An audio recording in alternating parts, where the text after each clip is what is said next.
ವಯಸ್ಸು 75 ದಾಟಿದ ಮೇಲೆ ಬೇರೆಯವರಿಗೆ ದಾರಿ ಕೊಡಬೇಕು.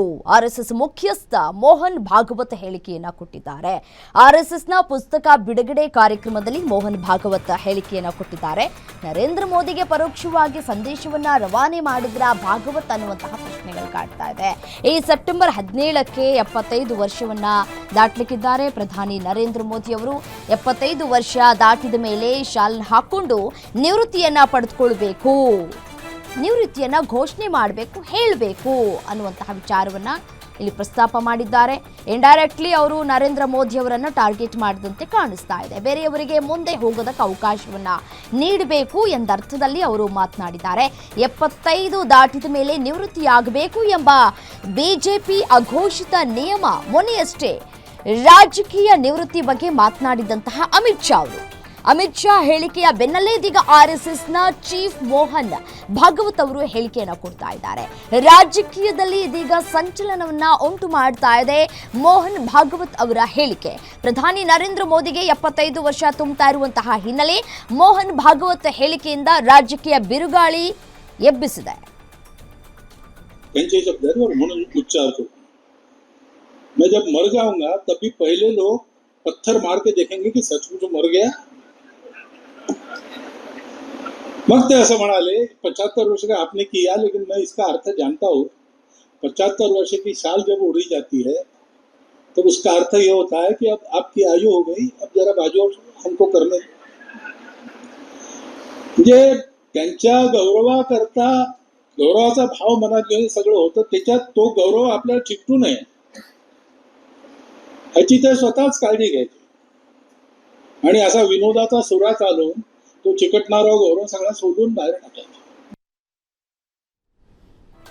ಗೃಹಲಕ್ಷ್ಮಿ ಯೋಜನೆಗೆ ಸರ್ಕಾರದ ಬಳಿ ಹಣ ಇಲ್ವಾ?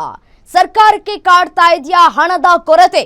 ಗ್ಯಾರಂಟಿ ಯೋಜನೆಗಳ ಅಧ್ಯಕ್ಷರು ಹೀಗೆ ಹೇಳಿದ್ಯಾಕೆ? ಯಾಕೆ ಹಾಗೆ ಹೇಳಿದ್ರು? ಪ್ರತಿ ತಿಂಗಳು ಗೃಹಲಕ್ಷ್ಮಿ ಹಣ ಕೊಡೋದಕ್ಕೆ ಆಗಲ್ವಂತೆ. 3 ತಿಂಗಳಿಗೆ ಒಮ್ಮೆ ಗೃಹಲಕ್ಷ್ಮಿ ಹಣವನ್ನ ಕೊಡ್ತಾ ಇದ್ದೇವೆ. ಜಿಎಸ್ಟಿ ವಿಚಾರದಲ್ಲಿ 1,20,000 ಜನರಿಗೆ ಹಣ ಹೋಗಿರಲಿಲ್ಲ. 58,000 ಜನರ ಸಮಸ್ಯೆಯನ್ನ ಬಗೆಹರಿಸಿದ್ದೇವೆ.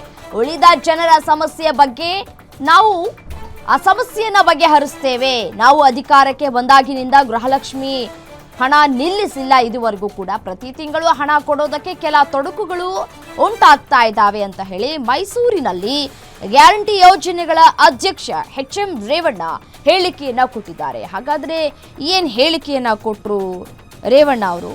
ಬನ್ನಿ ನೋಡ್ತಾ ಹೋಗೋಣ.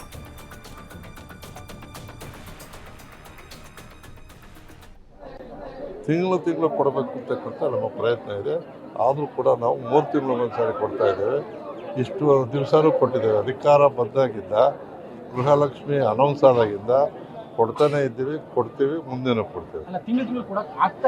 ಒಂದು ತಿಂಗಳು ಕೊಡೋದ್ರಲ್ಲಿ ಬೇರೆ ಬೇರೆ ವಿಷಯಗಳಿಂದ ನಿಧಾನ ಆಗ್ತಾ ಇದೆ ಹೊರತು ತಿಂಗಳು ಕೊಡಬೇಕು ಅಂತಕ್ಕಂಥ ನಮ್ಮ ಪ್ರಯತ್ನ ಇದೆ. ಆದರೂ ಕೂಡ ನಾವು 3 ತಿಂಗಳಿಗೊಂದ್ಸಾರಿ ಕೊಡ್ತಾ ಇದ್ದೇವೆ.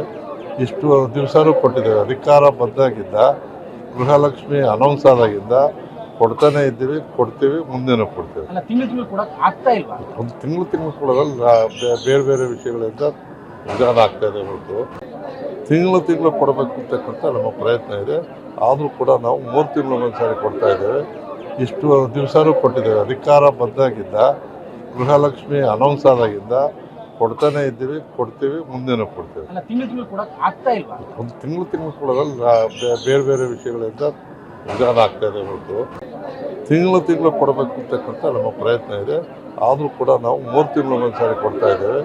ಇಷ್ಟು ದಿವಸನೂ ಕೊಟ್ಟಿದ್ದೇವೆ. ಅಧಿಕಾರ ಬಂದಾಗಿದ್ದ ಗೃಹಲಕ್ಷ್ಮಿ ಅನೌನ್ಸ್ ಆದಾಗಿಂದ ಕೊಡ್ತಾನೆ ಇದ್ದೀವಿ, ಕೊಡ್ತೀವಿ, ಮುಂದೆನೂ ಕೊಡ್ತೀವಿ. ಒಂದು ತಿಂಗಳು ಕೊಡೋದ್ರಲ್ಲಿ ಬೇರೆ ಬೇರೆ ವಿಷಯಗಳಿಂದ ನಿಧಾನ ಆಗ್ತಾ ಇದೆ ಹೊರತು